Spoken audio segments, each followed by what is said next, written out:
আজকে একজন আলেম চলে গেলেন, আল্লামা নূর হোসেন কাসেমী মরহুম মাগফুর, একজন আলেমকে আমরা হারিয়ে ফেলেছি।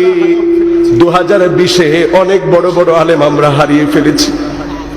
আল্লামা আহমদ শফি রহমতুল্লাহি আলাইহিকে হারিয়ে ফেলেছি। এই পৃথিবীর বিজ্ঞ একজন শাইখুল হাদিস ছিলেন তিনি, শাইখুল ইসলাম ছিলেন তিনি, ওনাকে আমরা হারিয়ে ফেলেছি। আমরা হারিয়ে ফেলেছি গোলাম সরোয়ার সাইদি সাহেবকে, আমরা হারিয়ে ফেলেছি জুবাইর আনসারী সাহেবকে। এই পৃথিবীতে বহু আলেম এই 2020-এ চলে যাচ্ছে। কবদুল ইলম, কবদুল উলামা, ইলম উঠায় নেওয়া হবে, আলেমদেরকে উঠায় নেওয়ার মধ্য দিয়ে মাউতুল আলিম, মাউতুল আলম। একজন আলেমের মৃত্যু কেমন যেন গোটা জগতের মৃত্যু।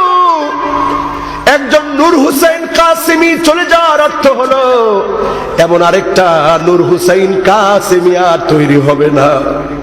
কত বড় বিনয়ী, কত বড় বিজ্ঞ প্রাজ্ঞ আলেম ছিলেন তিনি। আল মাউতু জিসরুন ইউসিলুল হাবিব ইলাল হাবিব। মৃত্যু একটা বাহনের নাম, যেই বাহনে চড়ে বন্ধু তার বন্ধুর কাছে পাড়ি জমায়।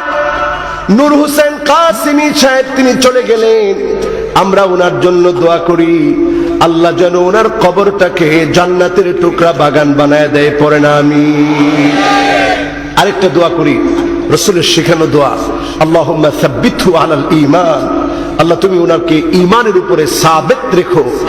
যে অবস্থায় তিনি দুনিয়ার মধ্যে ঈমানের কথা বলেছে, ঈমানের পথে চলেছে, আখিরাতের জীবনটাও ঈমানদারদের সঙ্গী হিসাবে আল্লাহ তুমি কবুল করে নিও, পড়ে না আমিন।